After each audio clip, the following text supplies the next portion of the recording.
নমস্কার বন্ধুরা, আমি অলি। লাইফে তলি চ্যানেলে সবাইকে স্বাগত। আজ শ্রীমৎ স্বামী প্রণবানন্দজি মহারাজের বাৎসরিক অনুষ্ঠান, সেই উপলক্ষে আমি আজ রিষড়া হিন্দু মিলন মন্দিরে যাব, সেটাই আজ তোমাদের সঙ্গে শেয়ার করছি। রেডি হয়ে নিয়েছি, আজকে যাচ্ছি আমাদের গুরুদেব শ্রীমৎ স্বামী প্রণবানন্দজি মহারাজের বাৎসরিক উৎসব, সেখানে আমি যাচ্ছি। আপনারা সবাই থাকুন আমার সাথে আর দেখুন। আমি রেডি হয়ে নিয়েছি, এবার বেরোবো। এই যে দেখুন, আমি বেলুড় স্টেশনে চলে এসেছি, ট্রেনের জন্য ওয়েট করছি।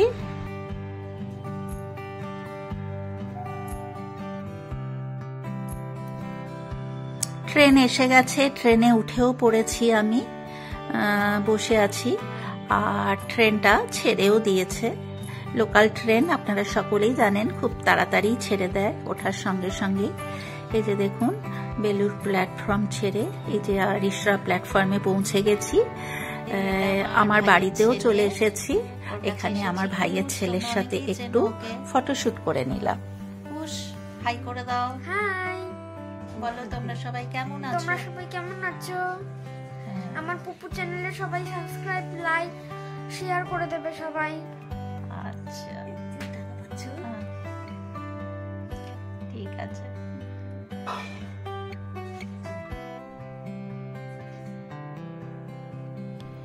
এরপরে আমি চলে গেলাম ভারত সেবাশ্রম সংঘ রিষড়া হিন্দু মিলন মন্দির।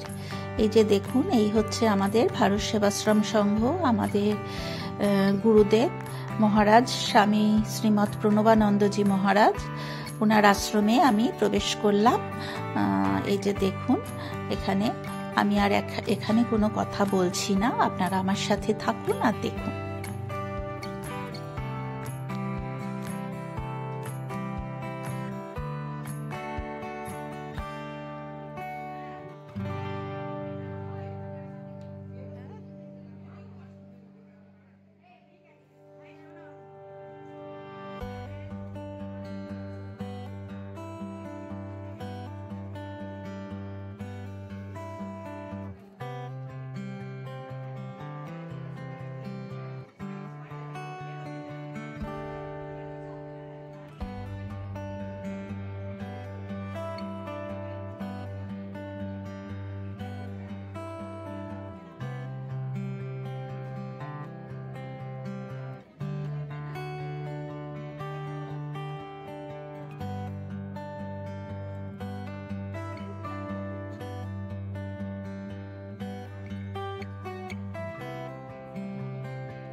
এইখানে দেখুন, সমস্ত যারা দীক্ষিত, যারা ডোনেশন করেছেন, তাদের নাম এখানে খোদাই করে দিয়েছে। এই যে স্বর্গীয় পিতা সীতানাথ মজুমদার, শান্তবালা মজুমদার, শ্রী মতিলাল মজুমদার, এনারা আমার দাদু, দিদা, আমার বাবা, মা, ভাই, প্রত্যেকের নাম এখানে খোদাই করে দিয়েছে।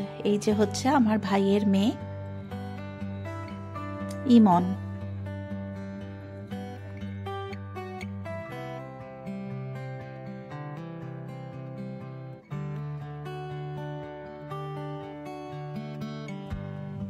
এখানে প্রসাদ বিতরণ হচ্ছে, প্রত্যেকে প্রসাদ নিতে বসেছেন, আমরাও ওয়েট করছি প্রসাদ নেব বলে। তো এই যে দেখুন কত ভিড়।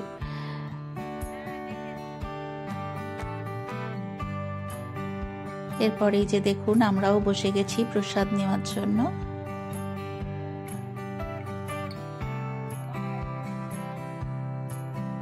এরপর আমি বাড়ি চলে এলাম। এই যে বাড়িতে দেখুন, আমার ভাইয়ের মেয়ের দুটো পোষ্য আছে আর তারপর আমি চলে এলাম বাড়িতে।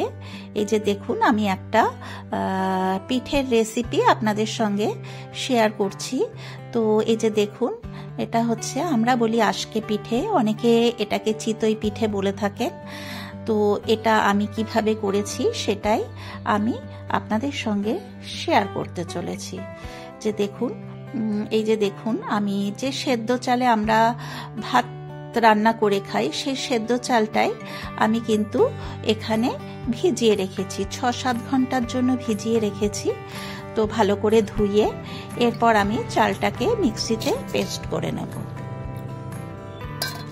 আপনারা প্রত্যেকেই জানেন আশকে পিঠে বা চিতই পিঠে কিভাবে করা হয়। তো আমি কিভাবে করলাম সেটাই আমি আপনাদের সঙ্গে শেয়ার করছি, আপনারা দেখে নিন, আমার সাথে থাকুন আর দেখুন আমি কিভাবে করছি। এই যে দেখুন, চালটা আমি মিক্সিতে দিয়ে দিলাম। এই যে দেখুন, অল্প খানিকটা জল অ্যাড করে দিয়েছি। এরপরে আমি চালটাকে পেস্ট করে নিচ্ছি। এই যে চালটা আমার কিন্তু পেস্ট হয়ে গেছে। একটা পাত্রের মধ্যে আমি চালের মিক্সটাকে ঢেলে নিচ্ছি।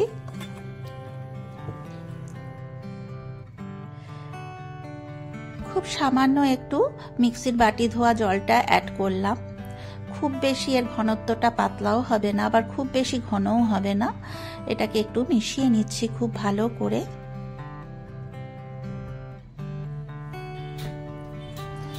এরপর আমি 1/2 টিস্পুনের থেকেও কম একটু চিনি অ্যাড করে দিলাম, আর নুন দিয়ে দিলাম 1/4 টিস্পুন, বেকিং পাউডার 1/2 টিস্পুনের থেকে একটু কম। সমস্ত কিছু দিয়ে খুব ভালো করে মিক্স করে নিচ্ছি। ব্যাটারটা খুব বেশি ঘনও হবে না, খুব বেশি পাতলাও হবে না, খুব ভালো করে মিক্স করে নিতে হবে। এই যে দেখুন, ব্যাটারের ঘনত্বটা ঠিক এই রকম হবে। এরপর আমি মাটির সরা বসিয়ে দিয়েছি। আপনারা চাইলে ননস্টিক প্যানও করতে পারেন, কড়াইতেও করতে পারেন। তো আমার যেহেতু নিয়ম এই এতে করতে হবে মাটির সরাতে, আমাদের বংশের একটা নিয়ম আছে, সেই কারণে আমি মাটির সরাতে অল্প খানিকটা তেল ব্রাশ করে দিলাম, হোয়াইট অয়েল। তারপরে ওই বাটির মতন আছে, তার মধ্যে আমি মিশ্রণটাকে অ্যাড করে দিলাম, দিয়ে ঢাকা চাপা দিয়ে দিলাম। আর সাইড থেকে একটা ভেজা কাপড়ের টুকরো, যাই হোক আমার কাছে এটা গামছাটা ছিল, সেটা দিয়েই আমি সাইডটাকে চাপা দিয়ে দিলাম। মিনিট 2-3 পর ফিরে এলাম। তো দেখুন, আমার চিতই পিঠে কি আশকে পিঠে যাই বলুন না কেন, দেখুন খুব সুন্দরভাবে ফুলে উঠেছে। আর খুব সহজেই কিন্তু এটা উঠে যাচ্ছে। একটা ছুরির দিয়ে আমি সাইডগুলোকে ছাড়িয়ে নিলাম, নিয়ে তারপরে উল্টে দিলাম।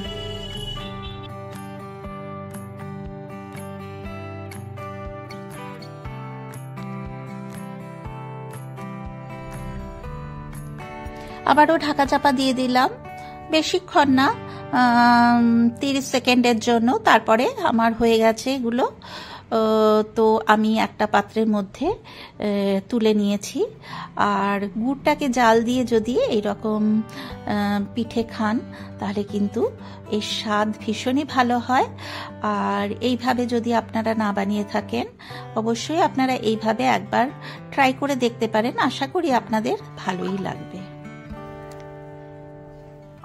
এই মিশ্রণটার মধ্যে আপনাদের যদি পছন্দ হয় নারকেল কোড়াও দিতে পারেন। আমি দিই, এক সময় দিই, এক সময় দিই না। আর চাইলে কিন্তু আপনারা একটু গোলমরিচের গুঁড়োও দিতে পারেন, যারা ঝাল ঝাল মিষ্টি মিষ্টি একটু পছন্দ করেন। তাহলে কিন্তু নুন ঝাল মিষ্টি হলে এর স্বাদটা আরও বেশি ভালো হয়। এবারে আমি দিইনি, তবে আমি অনেক সময় মরিচ গুঁড়োও দিই। এইভাবেও যদি আপনারা না করে থাকেন, একবার করে দেখবেন, আশা করি আপনাদের ভালোই লাগবে।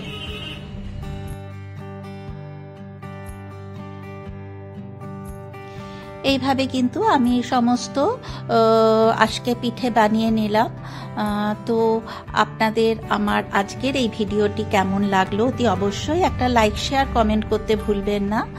আর যারা আমার চ্যানেলে নতুন এখনো পর্যন্ত আমার চ্যানেল সাবস্ক্রাইব করেননি তাদেরকে আমার চ্যানেল সাবস্ক্রাইব করার জন্য অনুরোধ রইল। আর পাশে যে বেল বাটনটা আছে সেটাতে প্রেস করে দেবেন, তাহলেই আমি নিত্য নতুন যা যা ভিডিও আপলোড করব সেগুলোর নোটিফিকেশন খুব তাড়াতাড়ি আপনাদের কাছে পৌঁছে যাবে। এই যে দেখুন আবারও আমি পিঠে দিয়ে দিলাম। আর আমার বাড়ির সামনেটা যেহেতু রাস্তার ধারে একদম বাড়িটা, এত গাড়ি যায়, এতে আপনাদের একটু অসুবিধা হতে পারে, কিছু করার নেই। দরজা জানলা বন্ধ করলেও সাউন্ডটা এসেই যায়। তো এই যে দেখুন আমার আজকে পিঠেগুলো কিন্তু খুব সুন্দরভাবে তৈরি হয়ে গেছে। এটাই হচ্ছে আজকে পিঠের ফাইনাল লুক। আর এই যে দেখুন গুড়ের সাথে আমি এটা পরিবেশন করেছি। আর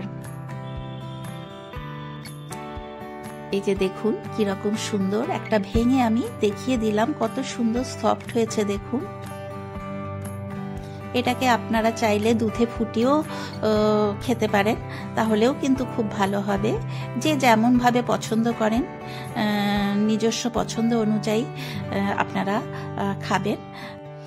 তবে আমি কিন্তু এটা খেজুর গুড়ের সঙ্গে সার্ভ করেছি, আর আমার কিন্তু খেজুর গুড়ের সঙ্গে খেতে এটা দুর্দান্ত লাগে।